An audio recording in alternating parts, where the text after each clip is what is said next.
Racket म्हणून काम करताय आणि जो या विरुद्ध बोलेल तो गुन्हेगार। ही जी पद्धत आहे ही हुकुमशाही संपवावी लागेल, कारण भारतीय जनता पक्षाचा एजेंडा जो आहे किंवा यांचा उगम आहे, हे उगम हे काही देशभक्तीसाठी नाही आहे, देशप्रेमासाठी नाही आहे, हे वगैरे वंदे मातरम वगैरे म्हणतात, हे मनातून नाही आहे, हे ओटातून आहे, हे केवळ मतं घेण्यासाठी आहे, हे धार्मिक भावनाचा उच्छाद मांडणं हे मतांसाठी आहे। देशाला काय पाहिजे, सरकार कशासाठी निवडली जातात? सरकार निवडली जातात शिक्षण व्यवस्थेसाठी, सरकार निवडली जातात सीमेच्या सुरक्षेसाठी, सरकार निवडली जातात शेतकऱ्यांचं भविष्य उज्ज्वल करण्यासाठी, देश उंचवर देश समृद्ध व्हावा म्हणून। पण हे देश समृद्ध करत नाहीत, तर मंदिर बांधून मंदिराची लूट करतायत। आम्ही मंदिरं बांधलेत त्यावेळेस मोगलांनी लुटलं असं म्हणायचं, आता हेच मंदिर बांधतायत आणि हेच मंदिराची लूट करतायत। हे मंदिर के लुटेरे भगवानच्या ईश्वराच्या पुढे जाऊन, प्रभू रामचंद्राच्या पुढे जाऊन जर चोरी करत असतील तर यासारखे बेशरम या देशामध्ये दुसरे भेटणार नाही। या कार्यक्रमाची जेव्हा परवानगी घेतली तुम्ही त्यावेळेस 30 अटी पोलिसांनी लादून दिल्या आहेत। याच्या आधी मोठमोठे इव्हेंट झाले पुण्यात, मोदी अनेकदा येऊन गेले, अमित शहा येऊन गेले, त्या सगळ्या यात कोणत्याच उघडपणे अटी लादून दिलेल्या नव्हत्या, मात्र 30 अटी दिल्या आहेत आणि त्यात तुमच्या सगळ्या लोकांची जबाबदारी तुम्ही घ्यावं असं लिहून दिलेलं आहे। असं म्हणतात की ज्यावेळेस स्वराज्य स्थापनेसाठी छत्रपती शिवरायांनी याची सुरुवात केली होती, त्यानंतरच्या काळामध्ये छत्रपती शिवरायानंतर 2 शूर ताराबाईंच्या काळामध्ये आलेत, राजारामांच्या काळात। त्याचं नाव होतं धनाजी आणि संताजी। ज्यावेळेस धनाजी संताजी ज्या भागात स्वारी करायला जायचे त्यावेळेस मोगलांचे घोडे यांचं नाव घेतलं की पाणी पिताना थरथर कापायचे। अशीच काही भीती आत्ता राहुलजी गांधी यांच्या नावामुळे आहे। हे घाबरू नये, जशी भीती त्या काळात होती तशी भीती राहुलजींची आहे। डर आहे, खौफ आहे। खौफ काय आहे की हे उद्या या युवकांना गोळा करून आमची सत्ता उलटवतील। ते राहुलजी उलटवणार नाही तर या देशातील राहुलजी उलटवणार नाही तर या देशातील युवक तरुण या देशातील या असल्या जे हुकुमशाही प्रवृत्तीनं काम करतायत ते सरकार उलटवण्यासाठी सज्ज झालेले आहेत आणि ते पूर्ण करतील असा मला विश्वास आहे। पॅलेटगंजच्या विद्यार्थ्यांवरती चालवण्यात आले, विद्यार्थी जखमी झालेले आहेत, त्याची तक्रार सुद्धा राहुल गांधी करतायत। एवढे दिवस सरकारने सत्तावन्न करणं अपेक्षित होतं का? नक्कीच 100% बघा, पॅलेट्स गन वापरायचा अधिकार कोणी दिला? पॅलेट्स गनमधून गोळ्या झाडण्याचा कोणी आदेश केला? जो आदेश केला असेल त्याच्यावर गुन्हा दाखल झाला पाहिजे ना। ते वापरताच येत नाही, हे अतिरेकी नाही आहे, हे कोणी नक्षल नाही आहे, हे देशविघातक नाही आहे, किंवा जे विद्यार्थी ज्या ठिकाणी आंदोलन करत होते ते शांततेच्या मार्गाने करत होते। त्यांच्या हातात बंदुका होत्या काय, तोफ होते काय, तोफगोळे होते काय, बाम होते काय, हातात साधी काठी सुद्धा नव्हती। मग अशा वेळेस तुम्ही तिकडे का पॅलेट्स गंडी त्या विद्यार्थ्यांना जखमी केला आणि ते इतके गंभीर अवस्थेत झाले, त्या पोरांचं रक्त सांडलं त्या मातीत, आणि तुम्ही तक्रार करून ईमेल करून रिसर तक्रार नोंदवून कारवाई करत नाही। याचा अर्थ असा आहे की तुम्हाला जो आदेश दिला त्याला वाचवायचा आहे, सरकारला वाचायचं आहे।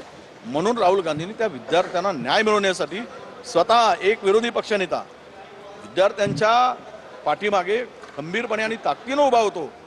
हे विद्यार्थ्यांच्या भविष्यासाठी, उज्ज्वल भविष्यासाठी असा नेता उभा होणं म्हणजेच उद्याच्या या करप्ट संपूर्ण व्यवस्थेला सुधारण्याचं काम भविष्यात राहुल गांधी करतील। सुप्रीम कोर्टाने न्यायालयीन आयोग नेमला या सगळ्या संदर्भात हिंसाचार झाला का, कशामुळे झाला, पॅलेट्स गन चालल्या का, कशामुळे चालल्या, कुणाच्या आदेशाने चालल्या, या सगळ्याची चौकशी करण्यासाठी न्यायालयीन आयोगाचा रिपोर्ट येईपर्यंत आपण थोडीशी वाट नाही बघू शकत का? या संदर्भात गुन्हा दाखल व्हायला प्रोसेस जी आहे ती प्रोसेस सुरू आहे, असं असताना या अशा पद्धतीनं स्वतः जाणं हा आताताईपणा नाही का? वा, म्हणजे न्याय मागणं आताताईपणा, शेपूट घालून बसणं आताताईपणा, त्याला काय म्हणायचं?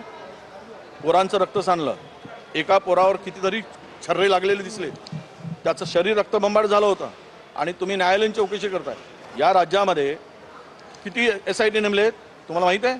140 SIT नेमल्या गेल्या आहेत। 140 पैकी 4चाही निकाल आले नाही गेल्या 10 वर्षात। काय सांगताय तुम्ही व्यवस्थेचं?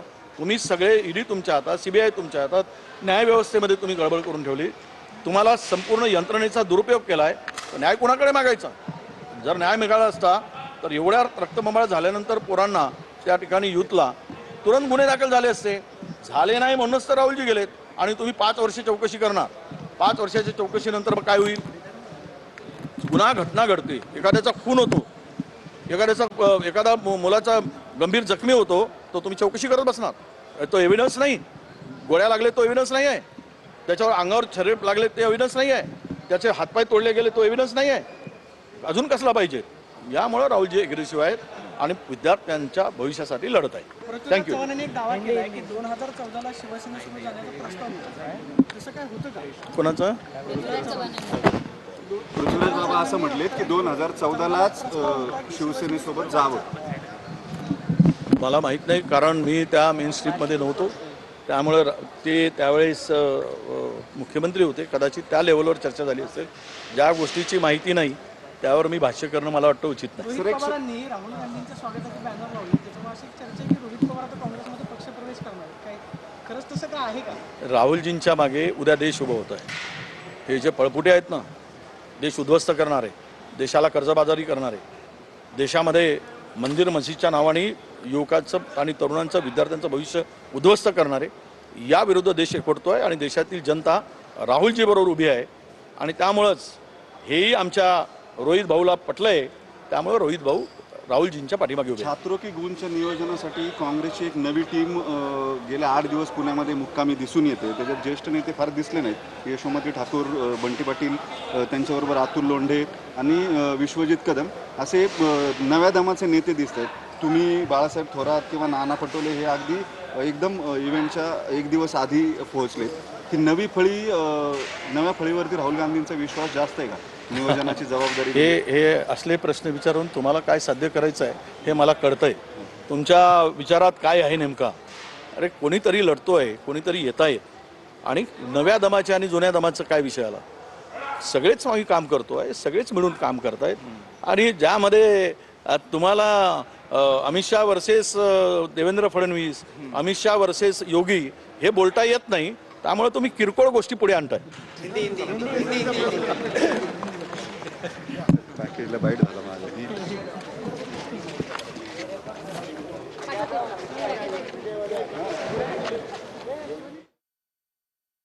आपल्याबरोबर जयंत पाटील आहेत. साहेब, काय मागण्या आहेत आणि शक्ती महामार्ग रद्दसाठी आज मोर्चाने? शक्तीपीठ महामार्ग रद्द करावा ही एकच मागणी. पण एवढी जबरदस्ती सरकार का करायला लागले शेतकऱ्यांच्या? हे सरकारला आपण प्रश्न विचारा. एकेकाळी मुख्यमंत्री म्हणत होते कोल्हापूरच्या जनतेचा आम्हाला पाठिंबा आहे, पण ते पाठिंबा वगैरे कुठंच दिसत नाही. पाठिंबा ज्यांनी दिला तिकडे रस्ताच जात नाही. त्यामुळं दिशाभूल करण्याचा प्रकार थांबला पाहिजे आणि विनाकारण लोकांची मागणी नसताना आग्रह करणं योग्य नाही. आपल्याबरोबर राजू शेट्टी आहेत. मला काय भूमिका आहे तुमची? जोपर्यंत हा शक्तीपीठ महामार्ग रद्द होत नाही तोपर्यंत आमचा लढा काही थांबणार नाही. सरकार जबरदस्ती का करायला लागले? यातून जवळजवळ 50 ते 60 हजार कोटी रुपये काळा पैसा तयार होणार आहे आणि म्हणून तर एवढी सगळी जबरदस्ती चालू आहे. आपल्याबरोबर सतेज पाटील आहेत, त्यांच्याशी बातचीत करूया. दादा, काय भूमिका आहे तुमची? या 1,10,000 कोटी या शक्तीपीठच्या एक रस्त्यावर खर्च करण्यापेक्षा या राज्यातल्या 20,000 खेड्यांना पैसे द्या.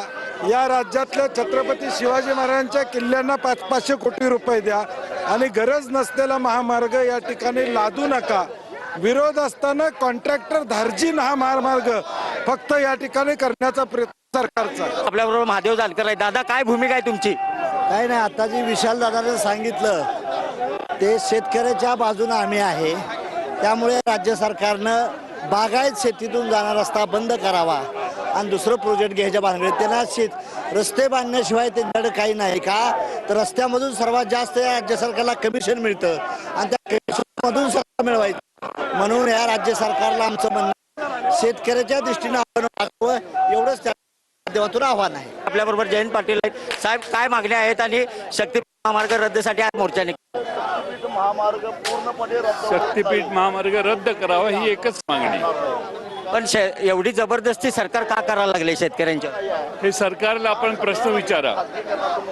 एकेकाळी मुख्यमंत्री म्हणत होते कोल्हापूरच्या जनतेचा आम्हाला पाठिंबा आहे, पण ते पाठिंबा वगैरे कुठंच दिसत नाही. पाठिंबा ज्यांनी दिला तिकडे रस्ताच जात नाही. त्यामुळं दिशाभूल करण्याचा प्रकार थांबला पाहिजे आणि विनाकारण लोकांची मागणी नसताना आग्रह करणं योग्य नाही.